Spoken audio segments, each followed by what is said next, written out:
Well, hello and welcome to the Topher Project. I'm Topher Field and I help busy people like you to keep up with the world as it changes around you.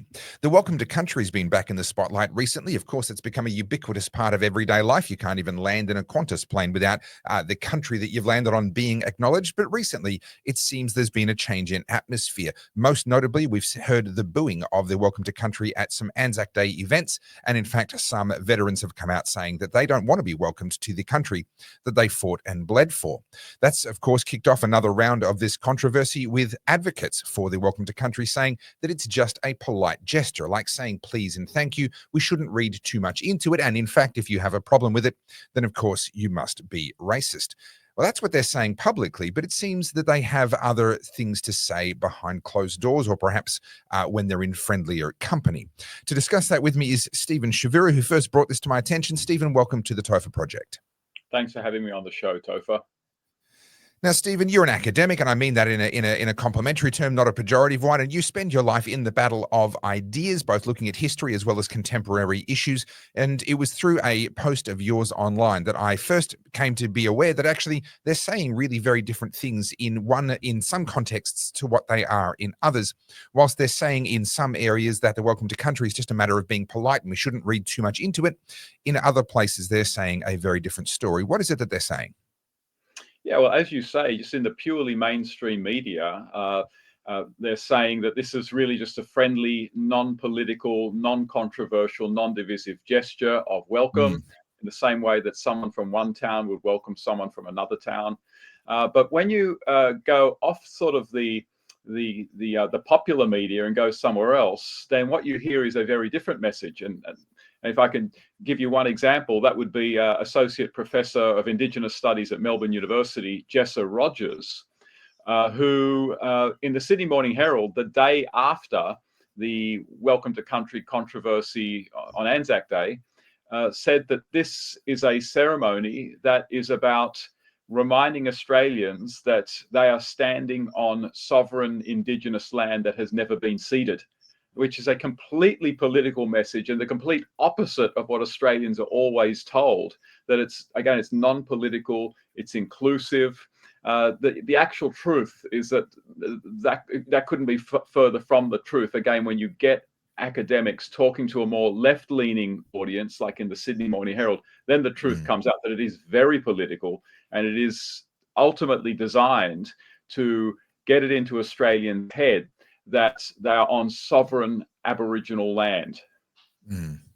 Well, News Corp recently ran a poll, and of course the News Corp audience is not necessarily representative of the Australian population as a whole. We have to bear that in mind. But their audience, when asked in a poll, overwhelmingly rejected the ongoing use of the Welcome to Country and argued that it should be abolished altogether. The Australian population rejected the voice recently in a referendum, 60% roughly to 40%. And yet we're hearing from the likes of Penny Wong saying that actually the voice is going to get rammed through if Albanese is elected in this upcoming federal election. Now, of course, Albanese himself has tried to pour a bit of water on that, but Penny Wong said what she said. What's going on here? Why are we seeing this contest between what the people of Australia are clearly expressing? I mean, the voice referendum could not have been clearer, versus what these elites seem to be trying to push down our throats.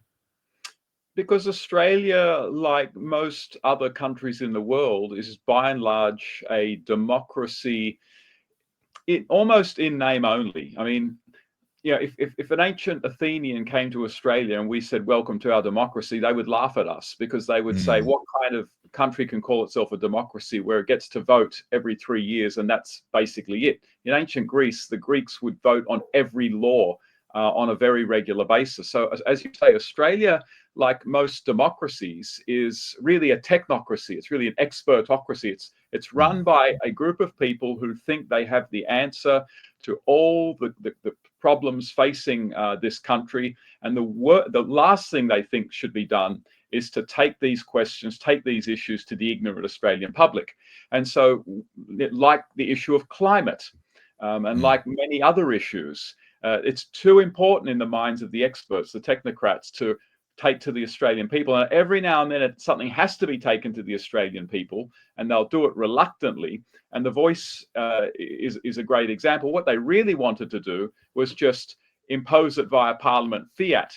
but it was so controversial they couldn't do it. And so basically Mm. Australians said no, as you say, but the experts' attitude is basically, well, Australia got it wrong. We'll just have to bypass democracy, which is very, if they do try and institute some kind of voice, it won't be via referendum. It'll be piecemeal parliamentary decisions that it makes. But that's essentially the problem, that many of these democratic countries are to a large extent democracies in name only. Well, we see at state level there are some states already making some very concerted efforts towards introducing their own version of the voice at the state level, and as you say, without going to any kind of a referendum, it's just being rammed through Parliament. But back to the comments that you quoted from the Sydney Morning Herald there's something that strikes me as a bit of an internal inconsistency. They argue that Australia was invaded, that Australia Day is in fact Invasion Day. They argue that the land was never ceded. Well, you can't have it both ways. If it was an invasion, then clearly the invaders won, and whether or not you ceded the land is now irrelevant. The only way you ceding the land could be relevant if it wasn't actually a hostile military takeover and it was rather a colonization instead. How do they try and reconcile these two sort of incompatible arguments around what's actually happened? Well, they don't. They just hope that people don't ask those kinds of questions. And you're absolutely right that they're two completely incompatible arguments. If indeed it is the case that this was a hostile invasion, and that, as they would argue, Indigenous Australians had every right to fight back, and that's fine. I mean, if someone wants to call it an invasion, I'm okay with that. I actually get where they would be coming from. I completely do. Yep. But the logical corollary of that is that the land was therefore conquered. Like, it's over. Now, that's the bit that they can't really accept. And the problem is that when you can't accept that, this land, like pretty much every other land on planet Earth throughout the whole of human history, got conquered by another people, then what happens is you cannot not live in the past. And that just leads to continual bitterness, continual division, and a continual inability to be able to fully enjoy the good fruits of the civilization that was actually brought here to Australia. And so my big problem with the divisiveness of the Welcome to Country and with the voice is that at the end of the day, it's going to hold back a lot of Indigenous Australians who the best thing for them would actually be to fully integrate into mainstream Australian society and therefore be able to take advantage of the incredible lifestyle that we're able to enjoy, which is historically unprecedented. University lecturers love sowing seeds of cynicism and hatred in the minds of many Indigenous Australians about Australia, because the university lecturers are very comfortable. They have fully assimilated into the prevailing system. They have assimilated into it. They are profiting from it. But when they sow cynicism into the minds of young Aboriginal people, it becomes a barrier for them fully assimilating into the major culture, and they don't enjoy the incredible lifestyle as they should. It's their right to enjoy it. And I'm certainly aware of many and personally know many Indigenous Australians who have done extremely well. And in fact, you just need to look at our federal parliament, where typically Indigenous Australians are actually overrepresented as a proportion of the population. And so the argument that they don't have a voice already or they don't have a place in mainstream Australian society is invalidated immediately just on that evidence. Now, Stephen, you're also a theology lecturer and I would argue something of a theologian.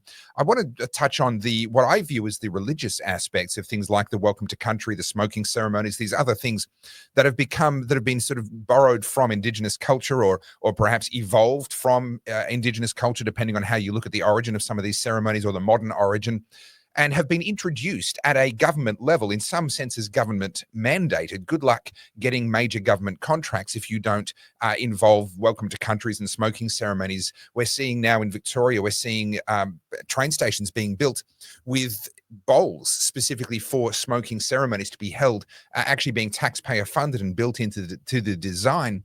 I would argue that this is verging on state-sponsored religion, that we're actually moving past being a secular society and perhaps becoming a pagan one or an Indigenous Dreamtime culture. Does that correlate with what you're seeing? Absolutely. Now, the guy to talk to about this is Mark Powell.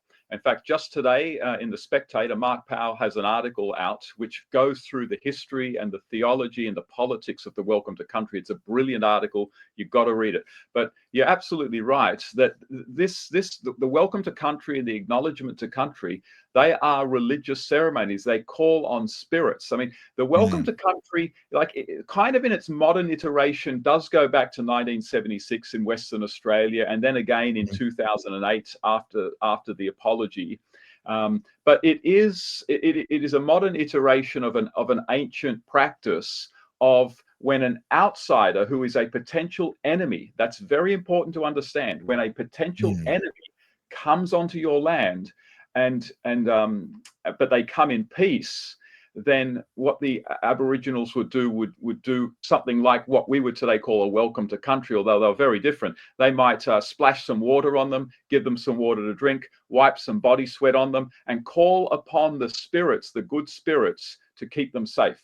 But the important thing is that absolutely, it is a declaration that you have these good spirits who must be called upon. So it is very religious. Yes, you could easily call it it's absolutely a form of paganism. And so when the government, when the Australian government literally starts establishing welcomes to country and acknowledgements of country, it literally is establishing Indigenous Australian pagan religion. And so if anyone out there, wants what they would call a separation of religion and state, and wants the government to be secular, the last thing they should be supporting is state-sponsored welcomes to country and acknowledgements of country, because they are explicitly Indigenous religious ceremonies calling on spirits, calling on ancestors for protection. And the other thing is that they are explicitly divisive, because they are declarations that this is our land and you guys are only on it as friends because we are welcoming you. That is inescapable from a welcome to country. It is inescapable. They say it's inclusive, but in a much deeper way, what they're really saying is, you don't belong here without our permission, but we're giving you permission. Yes, intolerance under the banner of tolerance. It's something we're seeing all too often in our current woke age, but I do feel like perhaps we're through the worst of it, and I think some of the evidence of that is the pushback that is growing against the continuing welcome to countries being shoved down our throats at every opportunity. Stephen Chavura, thank you so much for giving us your thoughts and joining me on the Topher Project. My pleasure. Thank you.